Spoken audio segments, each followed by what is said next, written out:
All right, the Warriors. Let's talk about the Golden State Warriors. Everyone's finals favorite after the first 5 games. And Steph Curry was the runaway MVP after 5 games. And they both, I mean, obviously they were better for more than 5 games, and so is Steph, but like they've had a tough go of it recently. Draymond Green's injury has not helped. Andrew Wiggins being an all-star starter has not helped apparently, because he's really fallen off. But if you just go look at their basketball reference page, they have this thing where it shows their wins and their losses. And there's all these green marks with their margin of victory. And then there's all these red marks when you lose. First half, got a lot of big, tall green marks. Second half, you got a fair amount of big old red marks. They've been playing more like a 500-ish team in the second half of the season, kind of around when Klay Thompson got reinserted into the starting lineup.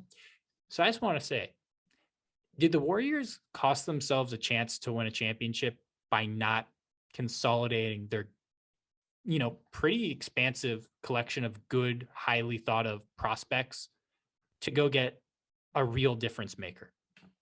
What do you think I'm going to say? I'm not, don't bring up Christian Wood, but No, but no. I mean, they'd be in the toilet if they had made that deal. But I beat this drum hard, man. I thought they needed to consolidate those players, and yeah, they blew it. I don't know what might have been on the table, Well, let's look at the trade deadline. Like maybe they could have got Sabonis, man. Sabonis, they could have probably gotten Sabonis. They probably could have gotten.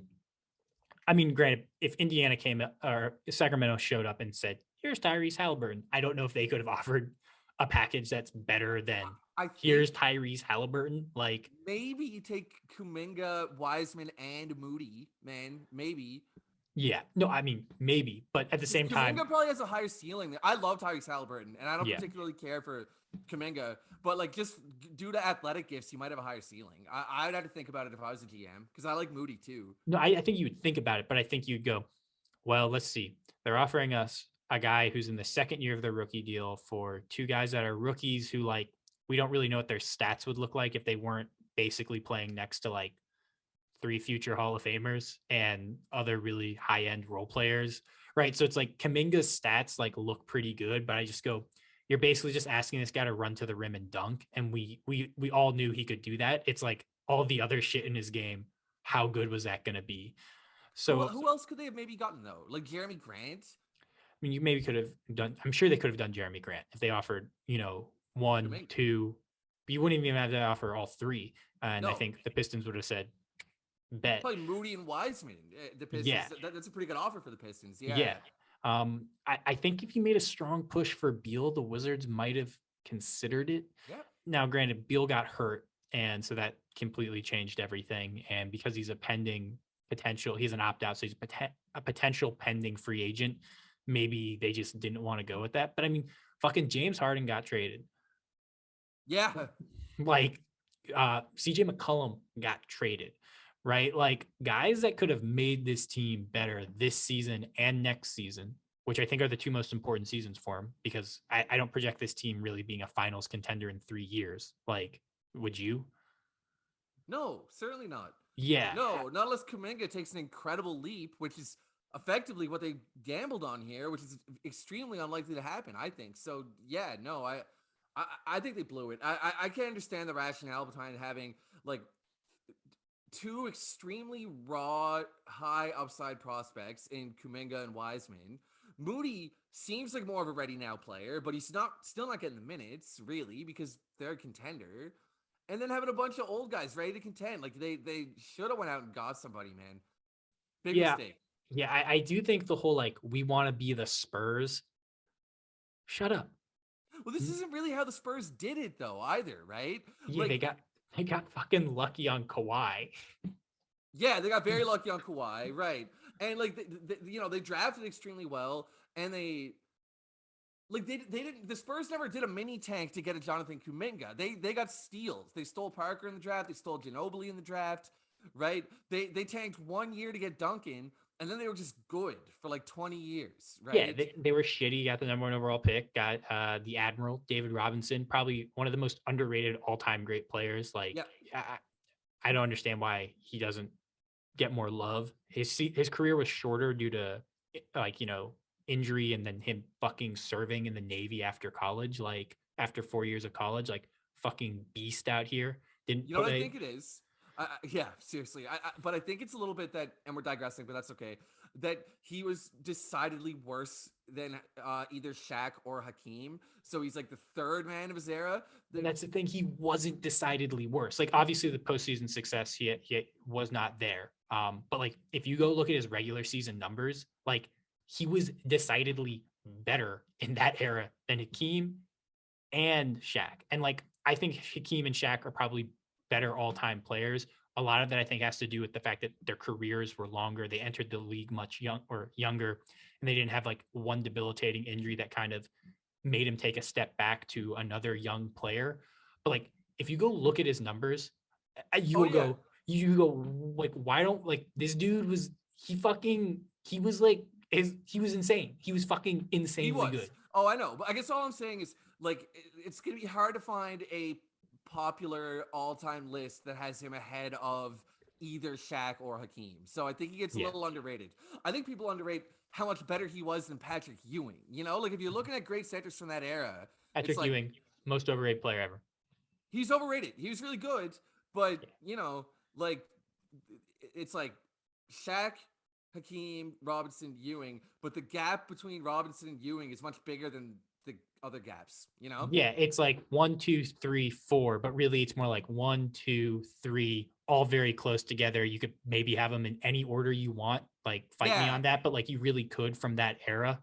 And then it's like 4, 5, 6 at Patrick Ewing. Like there's just like two empty slots to like just hammer that's home right. the Just point that like to Ewing really emphasize the wasn't all difference. that close. Yeah. I can't remember what we were talking about to get We're there. talking about The the fucking Warriors. Yeah. Warriors not making a trade. Look, who knows what the offers that were there? Maybe people were like, and this is the fundamental issue with the Warriors is like James Wiseman, we have no fucking clue what he is. They could believe he's a future MVP. I'd be willing to bet he's at best makes an all-star game. Like I don't believe in players that when even as rookies, teams are like, we can't fucking play you. Like Yeah. like that, especially for a guy with his physical advantages, where it's like, hey, like James, go stand under the fucking rim and you'll be a plus on defense for us, right? Like Yeah. it's not like, oh, like he's a guard where he has to like, really like adjust to being able to beat NBA level perimeter defenders, NBA level interior defenders, and also like, I don't know, be able to defend guys that are like bigger, faster, and stronger than him right now, right? Like he is bigger than guys and can jump higher than guys. Like you would think they would have been able to find a role where he wasn't a complete net negative last year, and they couldn't. And like, there's all sorts of mitigating factors. I just, you know, Yeah. I would say this. Like I just got through saying that I think we have a bit of a tendency in 2022 to be overconfident in our ability to project. So like James Wiseman could still be anything. I have a feeling that he's at his ceiling, at his peak, probably like a Clint Capella with a bit of a jump shot is what I kind of foresee, which would be a hell of a player, yeah, right? yeah, Yeah, but not an MVP candidate though. yeah. I guess, Um, I guess the real question is like, is it worth it to fuck up being like? Because I think yeah, it's like, look, these guys could all work out, but like the reason you guys were a dynasty is you had 3 Hall of Famers. You had the best offensive player in the league. You had the best defensive player in the league in Steph and Draymond, and you had the most overrated player of their era, Klay Thompson, who's a very, but very, also very good one player of the better two-way players in the and league. a very Yeah, good two-way player, and like also an elite 3-point shooter. And so like you just had this like perfect collection of 3 future Hall of Famers.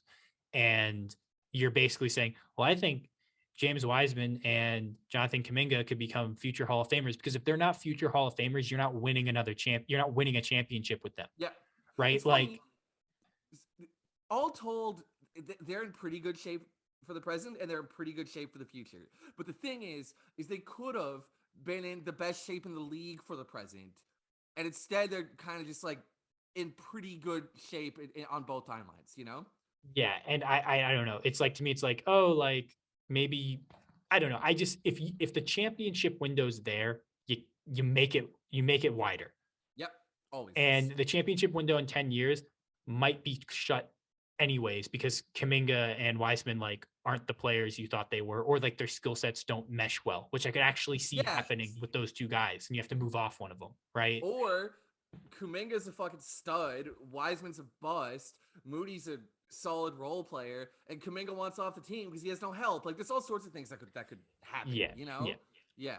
Warriors, you drop the ball and watch them get Draymond and go in the championship, and us look like fools. Time will tell. It won't be because they have Jonathan Kuminga and James Wiseman anyway. That is true. Like, they could have swept the playoffs.